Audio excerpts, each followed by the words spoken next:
Nós vivemos num mundo, domingo passado, vimos um mundo dividido. O pastor Marcos Amado nos deu um pouco desse panorama, inclusive tendo voltado recentemente de uma viagem ao Líbano, em Beirute, onde ele está fazendo um curso. E se você não esteve aqui domingo passado, eu queria recomendar a você a entrar na internet e ouvir a mensagem do domingo passado, porque vai dar um pano de fundo importante para aquilo que a gente vai ver hoje, e também, não no domingo que vem, mas no último domingo, nós vamos ter um pregador convidado, alguém do Canadá, que vai estar falando sobre um mundo plural. Então, essa pequena série, ela está junto, em conjunto, lidando com essa questão do um Cristo para o nosso tempo.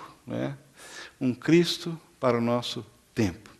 E hoje eu gostaria de falar um pouquinho sobre um mundo imprevisível. E um mundo imprevisível é um mundo que é absolutamente incapaz de garantir qualquer coisa.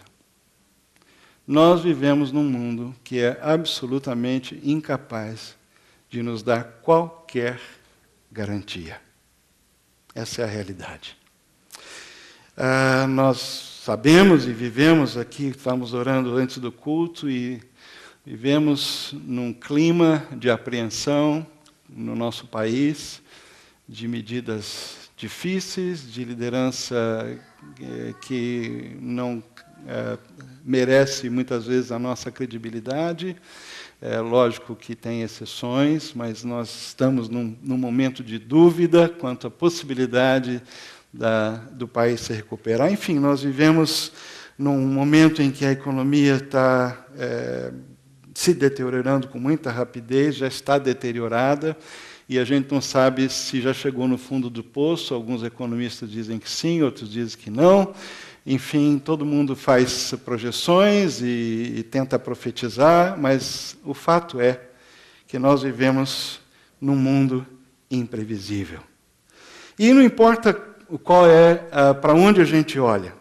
Se a gente pensa no mundo da tecnologia, do cibermundo, nós estamos vivendo transformações vertiginosas. Nos últimos anos, os vírus, uma família de vírus que é muito interessante, pede a você um resgate para você poder entrar nos seus arquivos. Aparece uma página quando você liga o seu computador dizendo você tem que pagar, você tem que mandar um dinheiro para tal lugar, ou preencher um formulário, porque se você não fizer isso, todos os seus arquivos serão apagados, o chamado ransomware. E esse que assim, você não sabe o que vai aparecer de novo. Essa miniaturização, cada vez nós somos mais dependentes da nuvem e do portátil, e os ataques estão indo nessa direção. Alguns anos atrás a gente dizia, enchia o peito para dizer que o Apple era imune a vírus. Hoje ninguém fala que nada, e ninguém é imune a ataques e a vírus. Mesmo que a tecnologia se desenvolva, o cibercrime também se desenvolve e fica cada vez mais ousado. Nós colocamos os nossos dados, nós entramos para fazer um pagamento e, sem saber, os nossos dados estão sendo roubados. Eu mesmo já tive várias vezes cartão de crédito clonado, várias vezes. Muitas vezes já apareceram, pelo menos uns 4 vezes na minha conta de cartão de crédito, despesas que eu não fiz, despesas às vezes grandes. Teve uma vez 6 compras de passagem aérea pela internet de empresas aéreas diferentes, 6 diferentes, com prazo de parcelamento de 3, de 5 vezes, e de repente eu vou pagar a minha conta e está lá aquele monte de despesa que eu não fiz, naturalmente. Isso sem falar em outras coisas que a gente vive, do seu dinheiro sair da conta e ser transferido para uma conta lá em Belém, como aconteceu comigo alguns anos atrás. E você falou, mas de onde que saiu esse dinheiro? Que conta é essa? Isso está acontecendo com todo mundo. Por mais que a gente se proteja, nós não estamos protegidos. Os marqueteiros estão coçando a cabeça, porque essa mudança rápida na tecnologia, da produção de mídia, na distribuição, no consumo, estão simplesmente ampliando a possibilidade de escolhas para o consumidor. E alguns acreditam que essa tendência vai, inclusive, reduzir a importância intrínseca de uma música ou de um artista. Porque o que está acontecendo na prática com essa proliferação de escolhas é que os algoritmos de busca, eles não estão dando conta dessa volatilidade do consumidor. E o que está acontecendo na prática é que você está cada vez mais dependendo do que os seus pares dizem que estão comprando, ouvindo.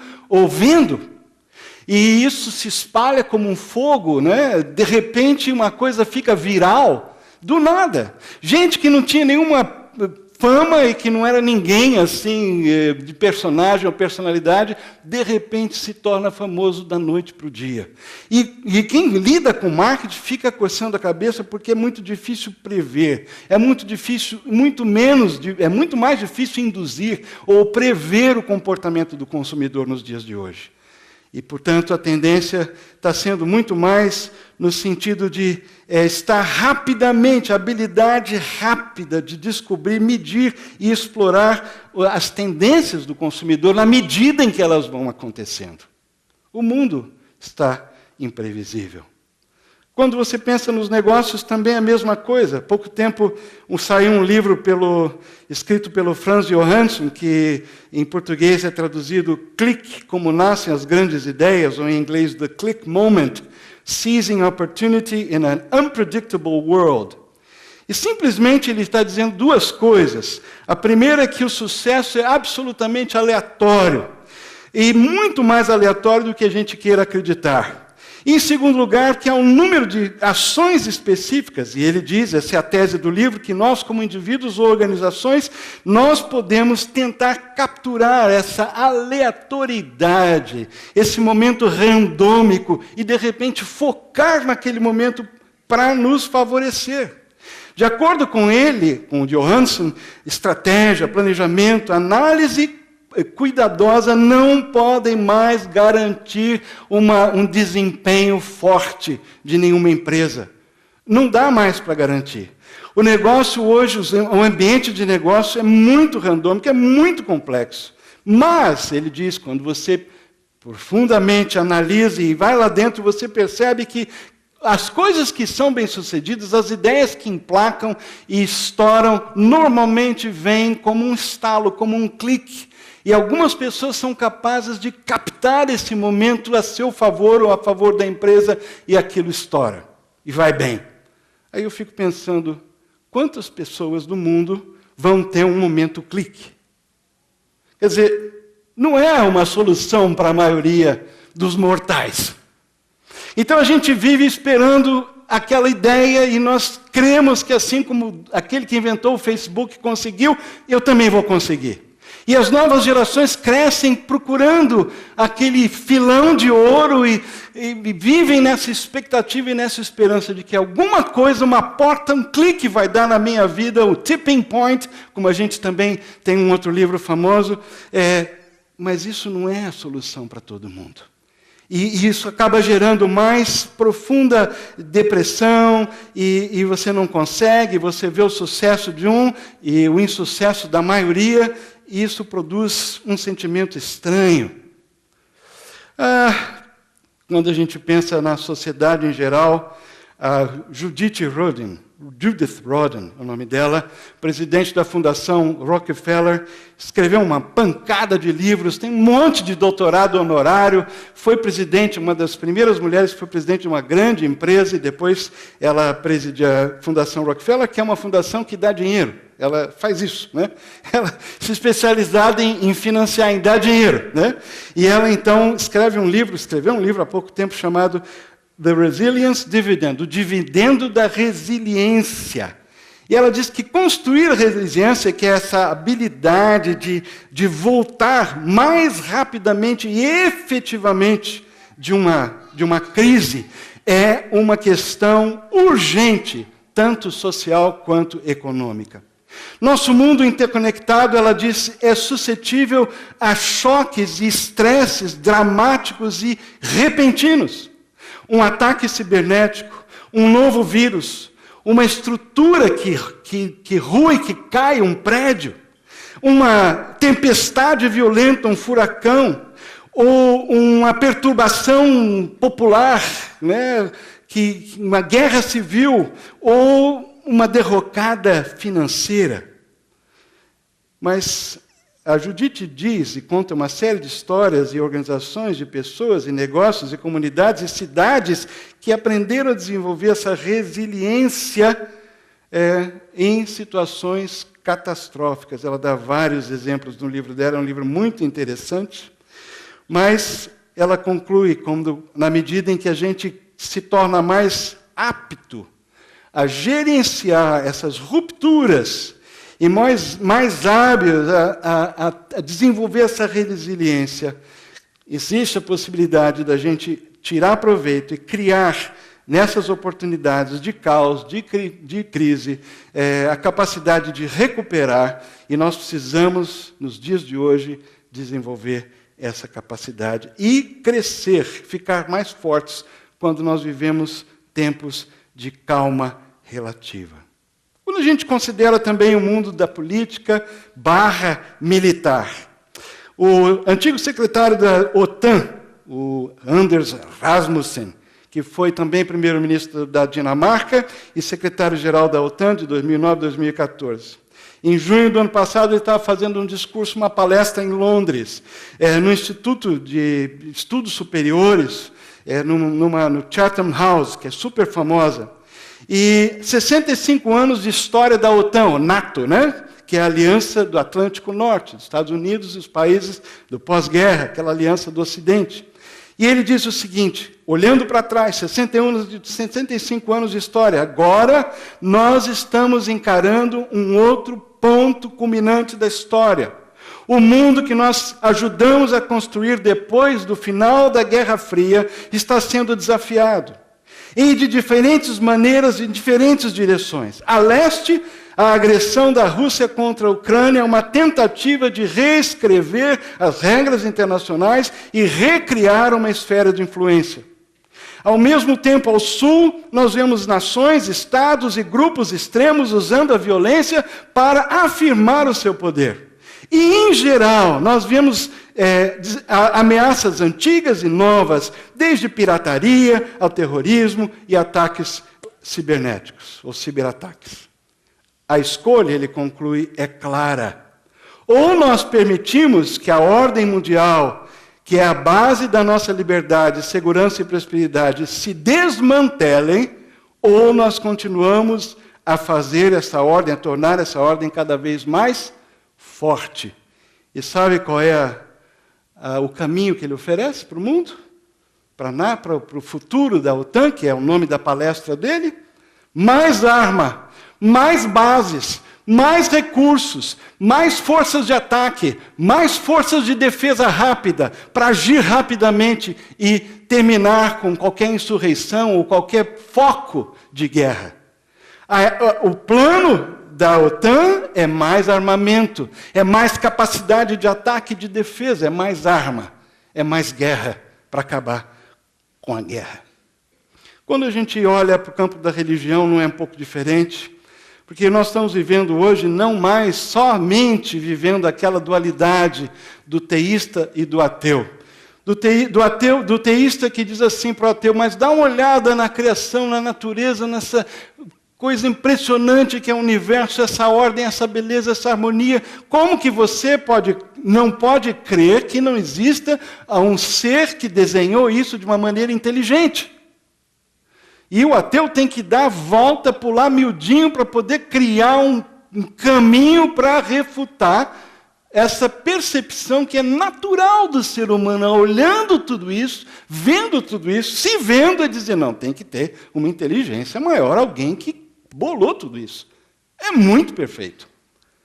Por outro lado, o ateu diz para o teísta, mas olha só, se existe um Deus perfeito, criador, maravilhoso, isso do jeito que você fala, por que você está vivendo e a gente vive num mundo com tanta ruptura, com tanta violência, com tanta corrupção, com tanta morte, com tanta doença e tal? Que um Deus, se existe alguém assim, perfeito, que criou tudo com perfeição, isso não bate com a nossa realidade. E aí o teísta coça a cabeça. Porque ele tem que pular miudinho para explicar como é que um Deus bom pode conviver, permitir e existir no meio desse caos e dessa confusão. Mas não apenas a gente vive nesse conflito que deixa um e outro puxando o cabelo, mas nós estamos vivendo hoje no momento do radicalismo fundamentalista, dos terroristas religiosos, que usam técnicas de violência em nome de Deus, que usam a tortura mental e emocional para confundir, para deixar as pessoas sem dormir, pensando no que pode acontecer. Em algumas cidades do mundo, da Europa, especialmente no norte, mas o sul também não está isento, no hemisfério sul, você não sabe o que pode acontecer. Você anda de metrô, você pega um ônibus, você, em qualquer lugar que você estiver, você pode explodir, porque você está pronto para acontecer qualquer coisa. E a polícia dessas cidades está em alerta máxima. Esse medo, essa imprevisibilidade dessa violência. E às vezes o ato de causar medo é mais importante do que o ato em si, a violência em si, quando ela é consumada. Porque a intenção é deliberadamente criar um sentimento de pavor, de medo. Isso está tomando conta do mundo.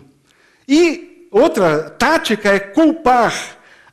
O Islã, e nós fazemos isso, nós vimos domingo passado, todo muçulmano é terrorista. O Islã é um inimigo da democracia do mundo ocidental, é inimigo dos valores cristãos, portanto, todos os muçulmanos são nossos inimigos e a gente, então, vive num mundo polarizado. Essas ameaças que causam esse sentimento dramático em nós e ajudam os terroristas a ganharem cada vez mais notoriedade. Um mundo imprevisível, não importa onde a gente olha, qual é a área da nossa vida, ou do mundo, o setor, nós olhamos e nós não vemos necessariamente respostas que sejam sólidas, que nos segurem. As nossas respostas continuam as mesmas. A primeira delas é a ansiedade ou preocupação. Jesus falou sobre isso, ele disse, não andeis ansiosos de coisa alguma, e Jesus vivia com o seu povo, o povo judeu, numa época em que o mundo estava dominado por um império poderoso, poderio militar muito forte, que é o Império Romano. E na realidade havia um certo equilíbrio político, mas não havia alegria no coração daqueles que eram ocupados por uma potência estrangeira que estava lá para extrair riqueza e dominar, e colocar limites. E nesse contexto de ansiedade, de preocupação em relação ao amanhã, quando nós teremos liberdade, quando o nosso mundo vai mudar, será que nós vamos continuar tendo essa estabilidade relativa? Quando é que o Império Romano pode achar que ele quer mais poderio, quer dominar mais, ou tirar um pouco mais dos nossos direitos? E nesse contexto, Jesus fala assim, não andeis ansiosos de coisa alguma. Viver ansioso é viver no em seguida, no amanhã, no mês que vem, no futuro. É ficar refém do e se, e de repente, mas se, e o que vai? E a gente fica projetando aquilo que nós não temos possibilidade de saber. E a nossa capacidade de viver agora, de focar no presente, de resolver o problema de hoje, de mostrar cuidado, carinho, ternura para uma pessoa que está do nosso lado, fica tirada da nossa vida porque nosso coração fica ocupado por essa pré-ocupação, sempre pensando no que pode acontecer de ruim. Essa preocupação que às vezes toma uma forma de compulsão, porque a gente não consegue viver debaixo dessa pressão emocional, precisa de uma válvula, isso gera diversos tipos de compulsão, ou até mesmo uma preocupação extrema consigo mesmo, é aquela pessoa que tudo que ela fala, tudo que ela pensa, do jeito que ela está sempre preocupada, será que eu estou falando certo? Será que eu incomodei? Será? É um negócio assim, doentio. Isso tudo são respostas antiquíssimas do ser humano para essa imprevisibilidade, para esse mundo que nós não podemos prever. Uma outra resposta que nós damos é a resposta do medo, da angústia. A palavra Angst, ou em alemão Angst, paralisa. Nos coloca numa posição exagerada de autodefesa, de autoproteção. É a mãe que o filho não pode assim, subir numa cadeira. A gente desenvolve uma preocupação extremada. Tudo é perigoso. E a gente vive debaixo do medo. Eu não consigo ter momentos de paz, de solitude, porque eu não sei. Tira a minha alegria. Tira a minha capacidade de apreciar a vida, de curtir os meus amigos, a minha família, as pessoas, a criação de Deus. Porque eu estou debaixo do medo. Eu estou angustiado. Eu estou paralisado. Também, outra resposta comum é a alienação. Alienação, fuga. Que é uma espécie de egolatria.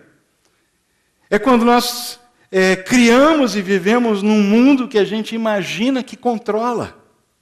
Um mundo que talvez seja um mundo de autossatisfação, na busca de um prazer, de algo que anestesia minha dor, ou um sentimento, ou experiência de fracasso.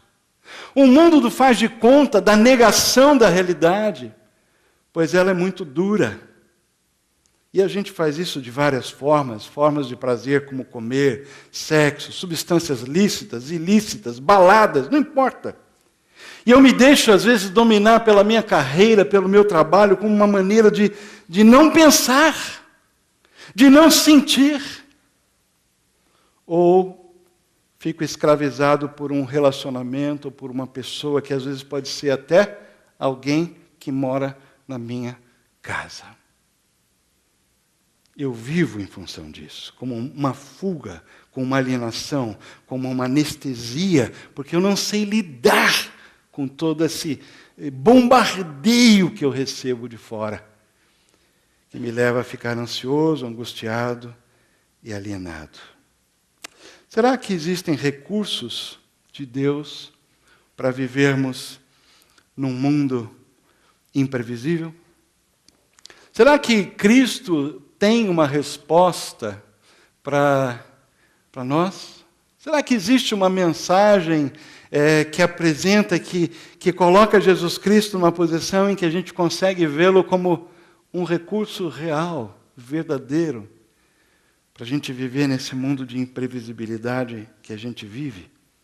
Algo que não seja uma pílula dourada, ou simplesmente fórmulas mágicas, ou autoajuda, mas algo real, que entra no nosso coração, na nossa alma e nos preenche lá dentro, no meio dessa confusão e dessa imprevisibilidade. Existe alguma coisa que Deus nos dá para isso? Sim, existe. Existem recursos, e o primeiro deles é a graça de Deus. Como é que a graça de Deus pode me sustentar e me manter estável nesse mundo previsível? Davi cantou: porque a tua graça é melhor do que a vida. Meus lábios te louvam, e assim cumpre-me bendizer-te enquanto eu viver. E em teu nome levanto as mãos. Há pouco nós estávamos aqui cantando, levantando as mãos, bendizendo a Deus. Por quê? Será que esse é um momento de alienação coletiva? Será que é um momento de autossugestão de massa? Ou será que isso representa realmente algo que eu creio, que faz parte da minha fibra, que entra no meu ser, lá no fundo do meu ser, e faz toda a diferença? A graça A graça me sustenta e me mantém estável nesse mundo imprevisível, porque é nela que eu sou salvo. É nela que eu sou salvo da minha herança pecaminosa, da escravidão moral, da condenação eterna. Não há condenação para os que estão em Cristo Jesus, e eu estou em Cristo porque Deus derramou a sua graça. Ele me amou, eu não tinha nada de bom, Ele foi lá, Ele me pegou, Ele me resgatou, é graça. Deus fez isso, e nela eu sou salvo, mediante a fé. Isso não vem de mim, é dom de Deus.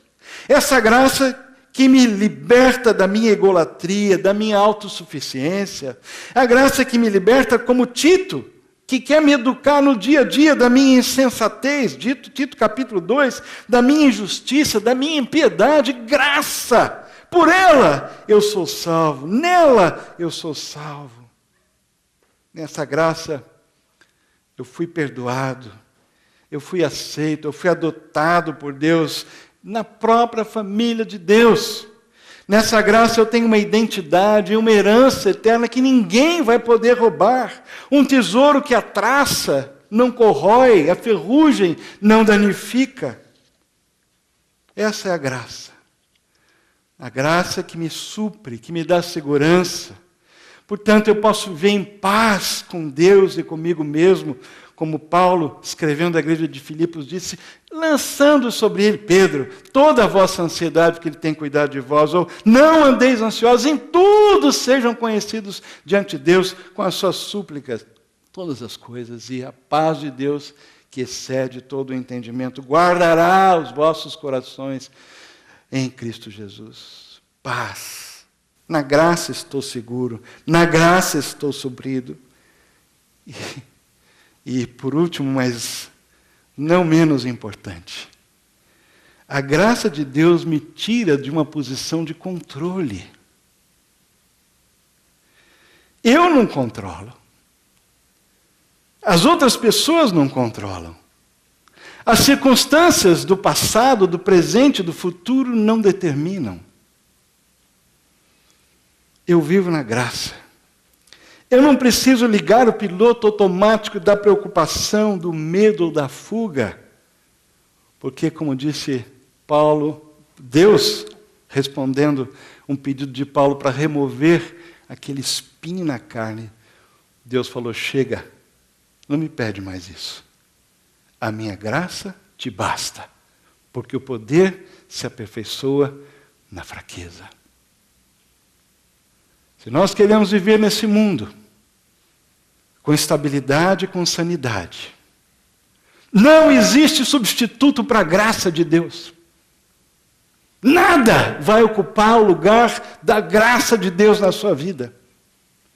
Porque se você não estiver numa posição de graça, preso na graça de Deus, você vai viver numa esfera de culpa, numa esfera de barganha, numa esfera de dívida. A graça tira tudo isso das nossas costas. Nela nós estamos seguros, estamos supridos, presente, passado e futuro. Graça. Ah, sim, a graça é capaz de nos dar estabilidade, de nos manter estáveis nesse mundo imprevisível. Mas a segunda coisa que é um recurso que Deus nos dá hoje é a comunhão dos santos. A comunhão dos santos. E como é que a comunhão dos santos me capacita a viver nesse mundo imprevisível? Como? Foi mesmo Davi que cantou numa outra vez, ó, como é bom e agradável viverem unidos os irmãos. É como óleo precioso sobre a cabeça, o qual desce para a barba de Arão, e desce para a gola de suas vestes. É como o orvalho do irmão, que desce sobre os montes de Sião.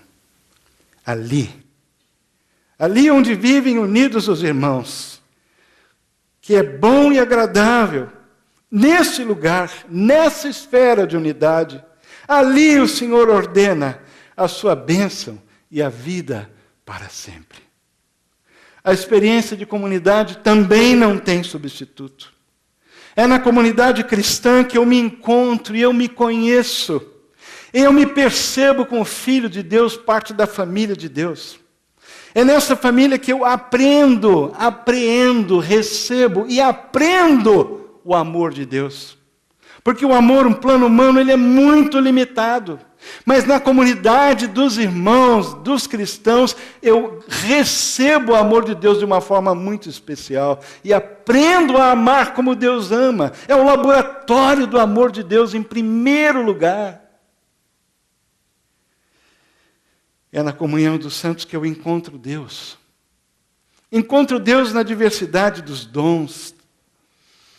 Encontro Deus no serviço mútuo. Encontro Deus no amor fraterno, encontro Deus na alegria, encontro Deus nas lágrimas compartilhadas. É na comunidade cristã que eu encontro, no conforto, eu encontro Deus, no sentimento de pertencer a uma família. Quando eu vivo em unidade com os meus irmãos, eu participo da construção de um legado de fé, que é muito maior do que eu seria capaz de deixar, vivendo uma fé solitária e ensimesmada. Jesus disse: novo mandamento vos dou, que vos ameis uns aos outros, assim como eu vos amei, que também vos ameis uns aos outros. Nisso conhecerão todos que sois meus discípulos, se tiverdes amor uns aos outros. João 13, 34 e 35. E ele orou em seguida, um pouco adiante nessa mesma ocasião, antes de ir para o Getsêmani. E na sua oração ele diz ao Pai: Jesus, não rogo somente por eles, os discípulos, mas rogo também por aqueles que vierem a crer em mim por intermédio de sua palavra. Jesus, por extensão, estava orando por mim e por você, por nós. E o que é que ele pede ao Pai? Oro a fim de que sejam todos um, como tu és, ó Pai, em mim e eu em ti, também eles sejam em nós. Para quê? Para que o mundo creia que tu me enviaste. Eu lhes tenho transmitido a glória que me tens dado, para que sejam um, como nós o somos, eu neles e tu em mim, a fim de que sejam aperfeiçoados na unidade. Para quê? Para que o mundo conheça que tu me enviaste e os amaste, como também amaste a mim. João 17, de 20 a 23. Quando nós vivemos em unidade, nós estamos testemunhando que a mensagem da reconciliação, como ouvimos no domingo passado a mensagem do pastor Marcos Amado, ela é uma mensagem verídica, porque ela acontece entre nós. Ela é uma mensagem plausível, porque ela é demonstrada por nós. E é por isso que o inimigo das nossas almas, de Jesus Cristo e de Deus, e do projeto do reino de Deus hoje, vai de todas as maneiras tentar romper essa unidade e nos fazer concentrar, focar naquilo que é ruim no outro, naquilo que incomoda no outro, naquilo que não nos agrada no outro, de tal maneira que o processo e a obra de unidade, de ser aperfeiçoado na unidade, que foi um pedido que Jesus fez ao Pai, fica sem acontecer entre nós. Não.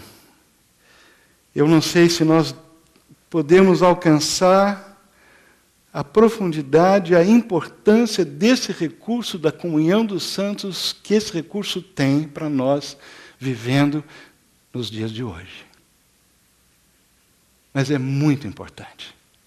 É essencial. Nós vamos cada vez mais experimentar essas pressões. Estávamos ali, já foi mencionado ali, pouquinho antes do culto, com a equipe de louvor, estamos ali orando. E rapidamente, só nos que estavam ali orando, por isso nos atrasamos um pouco. Não foi só por isso, mas também por isso.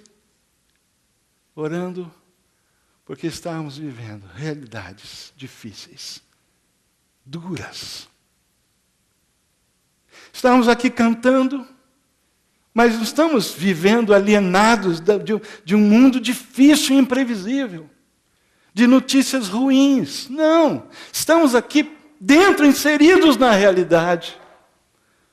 Mas a comunhão dos santos, fazer parte da família de Deus, ser aperfeiçoado nessa unidade, é um recurso fundamental, essencial e cada vez mais para a gente viver com estabilidade num mundo imprevisível. Mas por último, eu queria mencionar um terceiro recurso de Deus para nós. Esse relógio está doido. Está parado. Que horas são? Não, só me dizer. 12:20? Obrigado, ainda tenho 5 minutos. E eu estou no último ponto. O amor ao próximo. Como é que amar ao próximo me liberta para viver engajado na missão de Deus? Como ouvimos domingo passado, e faz parte dessa nossa visão que a gente quer ser uma igreja, uma comunidade cristã engajada na missão de Deus para essa geração, cidade e mundo. Como? O que o amor ao próximo faz? E eu queria simplesmente mencionar algumas passagens do Antigo Testamento, aí só tem uma, mas eu vou ler mais 2. Mas nós não vamos ficar no Antigo Testamento. Veja o que Moisés ensinou o povo no deserto. Eles iam entrar na Terra Prometida como uma nação nova, ocupar um espaço geográfico e físico, e Deus queria ter certeza de que eles iriam ser uma referência de Deus para as outras nações. E olha só. Se fizerem empréstimo a alguém no meu povo, e algum necessitado que vive entre vocês, não cobrem juros dele. Não emprestem visando lucro. Se tomarem como garantia o manto do seu próximo, devolvam-no até o pôr do sol. Porque o manto é a única coberta que ele possui para o corpo. Se ele veio pedir de ajuda para você, possivelmente significa que a propriedade, a posse que ele tem ainda é o manto, que é uma capa pesada, né, que o protegia. Em que mais ele se deitaria? Quando ele clamar a mim, eu o ouvirei, pois sou misericordioso. Levítico 23:22 não está aí. Quando fizerem a colheita da sua terra, não colham até as extremidades da sua lavoura, nem ajuntem as espigas caídas pelo caminho na colheita. Deixem-nas para o necessitado, para o estrangeiro. Eu sou o Senhor, o Deus de vocês. Deuteronômio 15, de 7 a 11. Se houver algum israelita pobre em qualquer das cidades da terra que o Senhor, o seu Deus, lhe está dando, não endureçam o coração, nem fechem a mão para com seu irmão pobre. Ao contrário, tenham a mão aberta, emprestem-lhe liberalmente o que ele precisar. Cuidado, que nenhum de vocês alimente esse pensamento ímpio. O 7º ano, que era outra lei que Deus estabeleceu, o 7º ano era o ano do cancelamento das dívidas. Não tem o pensamento ímpio. O 7º ano, o ano do cancelamento das dívidas, está se aproximando. Eu não quero ajudar o meu irmão pobre, porque logo eu vou ter que perdoar, né? E eu não vou poder receber aquilo que ele me deve. Ele não vai precisar pagar, porque eu vou ter que perdoar, está lá na lei. Então vou deixar passar o 7º ano, e aí eu posso emprestar, porque tem 7 anos para eu receber. Esse é um pensamento ímpio. Ele poderá apelar para o Senhor contra você, e você será culpado desse pecado. Dê-lhe generosamente, sem relutância no coração. Pois por isso o Senhor, o seu Deus, o abençoará em todo o seu trabalho e em tudo que você fizer. Sempre haverá pobres na terra. Portanto, eu lhe ordeno que abra o coração para o seu irmão israelita, tanto para o pobre quanto para o necessitado de sua terra. Deuteronômio 15. Meus irmãos,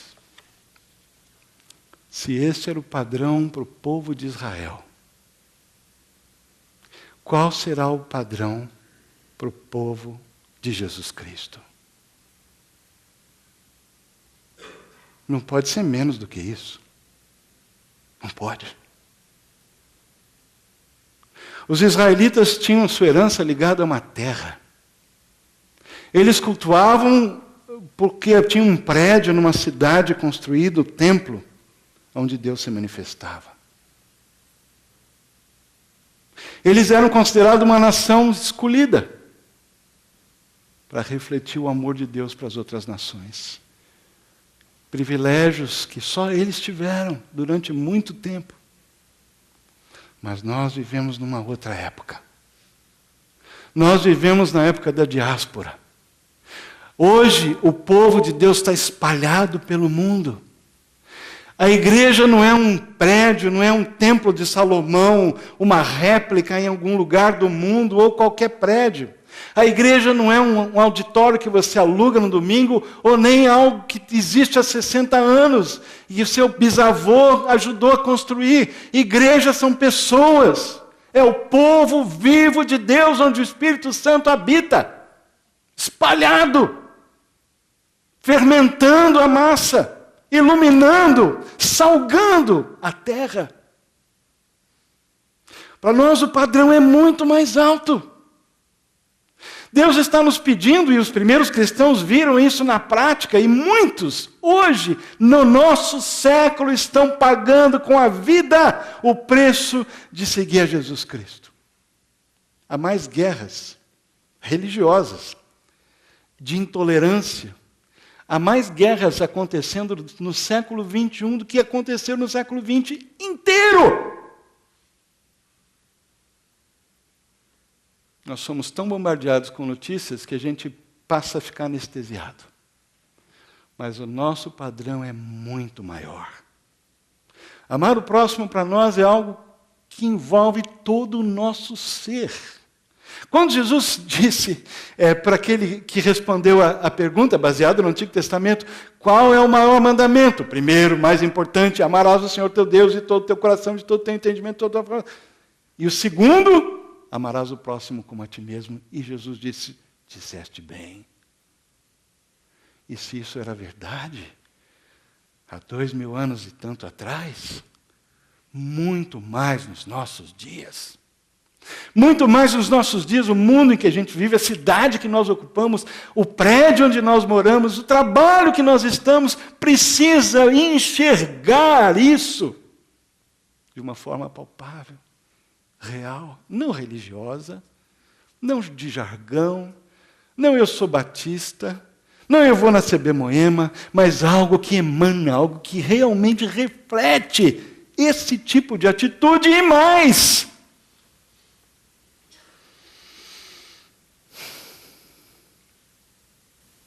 Infelizmente, nós vivemos numa época em que o amor próprio está sendo fomentado de todas as maneiras.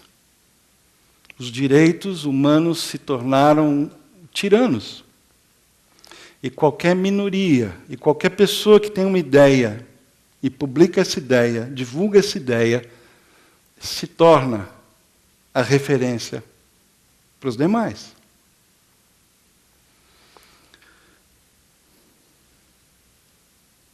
Dietrich Bonhoeffer, pastor luterano que viveu durante a Segunda Guerra Mundial, fez essa pergunta. Aonde que o cristão cabe numa nação que se torna o seu próprio Deus? Aonde que os seguidores de Jesus cabem?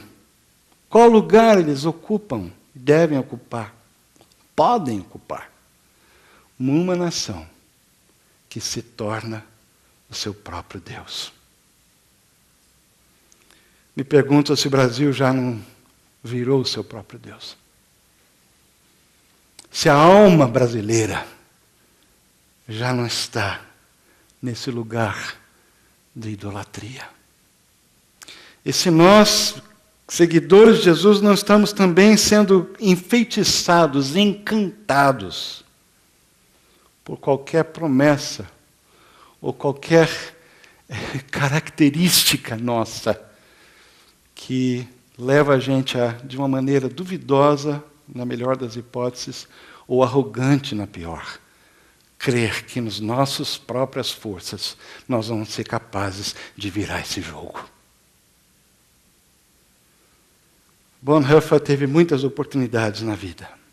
Ele pastoreou uma igreja em Barcelona, ele pastoreou uma igreja na Inglaterra, ele estudou nos Estados Unidos, num grande seminário na época, famoso, foi convidado para ser professor, foi para os Estados Unidos, e lá, no exílio, já sendo uma voz de oposição contra Hitler, lá nos Estados Unidos, longe do que estava acontecendo no seu país, sabendo o que estava acontecendo, ele escreveu: eu cheguei à conclusão de que fiz um erro vindo para a América.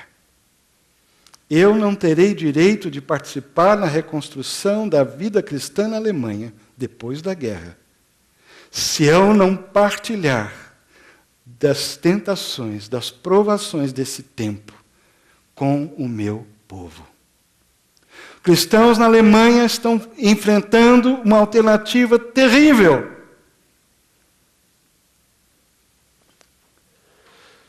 De deixar a derrota da sua nação, deixar que a nação seja derrotada, melhor dizendo, para que a civilização alemã possa sobreviver. Olha só. Os cristãos na Alemanha estão enfrentando um dilema terrível de deixar que a nação seja derrotada para que a civilização sobreviva. Eu sei qual dessas alternativas eu preciso escolher. Mas eu não posso fazer essa escolha em segurança. Ou seja, o risco havia. Bonhoeffer voltou para a Alemanha. E ele foi enforcado, foi preso, enforcado alguns dias antes do campo de concentração de Buchenwald ser liberto pelos aliados. Alguns dias antes. Morreu enforcado. No livro O Custo do Discipulado, ele escreveu: a única coisa que importa é a obediência prática. A obediência prática resolverá todas as dificuldades do ser humano e deixará ele livre para se tornar de verdade um filho de Deus. O que Deus requer hoje de nós, nos nossos dias, no mundo imprevisível, é a obediência prática. É a disposição de colocar a nossa vida no altar, como Paulo, escrevendo aos Romanos, disse: rogo-vos, pois, irmãos, pelas misericórdias de Deus, que apresenteis os vossos corpos por sacrifício vivo, santo e agradável a Deus. Porque esse é o único culto lógico. Qualquer outra oferta para Deus, que não seja a minha vida, a nossa vida, integral, não é aceita. Não faz sentido. E isso que nos leva a amar o próximo. É quando nós decidimos abrir mão da nossa vida pelo outro. Decidimos colocar o outro em primeiro lugar. Decidimos sofrer o dano em prol do outro. Isso é amor ao próximo. E a menos que a gente aprenda a amar dessa maneira, vai ser muito difícil que essa geração, que essa cidade, que o nosso mundo acredite de verdade que a mensagem que nós pregamos é genuína, é plausível para os dias de hoje, no mundo dividido e no mundo imprevisível. Pais, eu queria desafiá-los hoje a entregar os seus filhos para Deus. Colocar os seus filhos no altar de Deus, porque eu sei que vocês se preocupam. Se preocupam com o futuro deles, com o mundo que eles estão enfrentando, com o mundo que eles vão viver. Eu sei que vocês se preocupam. A vós, gostaria de desafiá-los a entregar essas vidas preciosas, muitos deles estão aqui, lá embaixo, nas classes, aqui em cima, no berçário. Entregue essas vidas a Deus. Se um deles vai ser um Bonhoeffer do Brasil, lá no futuro, ou se uma outra vai para algum lugar, ou aqui mesmo, é nadar contra a correnteza e viver uma fé tão genuína e tão forte, que vai causar uma oposição do inferno, do inimigo, tremenda. Coloque essa vida nas mãos de Deus.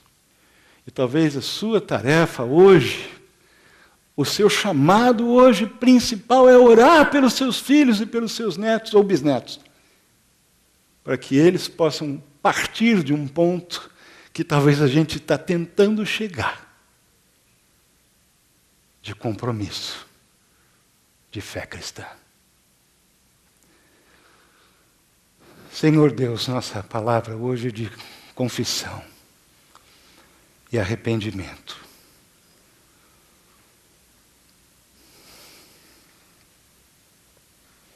Nós queremos, em primeiro lugar, reconhecer nosso fracasso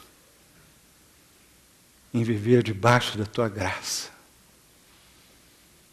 sendo aperfeiçoados na unidade e na comunhão dos santos. E realmente amando ao próximo como a nós mesmos. Senhor, nós nos arrependemos. Confessamos a Ti os nossos pecados.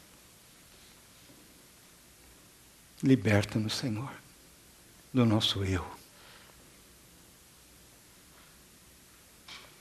E Jesus Cristo, obrigado, porque o Senhor foi exatamente para o Calvário por causa disso.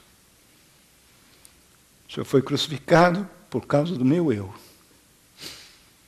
De tal maneira que na ressurreição, o Senhor me liberta da força do meu eu para experimentar esses recursos maravilhosos e incríveis, antigos, que podem me ajudar e nos ajudar a viver nesse mundo imprevisível, com estabilidade, com alegria, com esperança. E pregar uma mensagem plausível, crível, de reconciliação. Começa por nós, Senhor. Trabalha no nosso meio, no meu coração, no nosso coração. No nome de Jesus. Amém.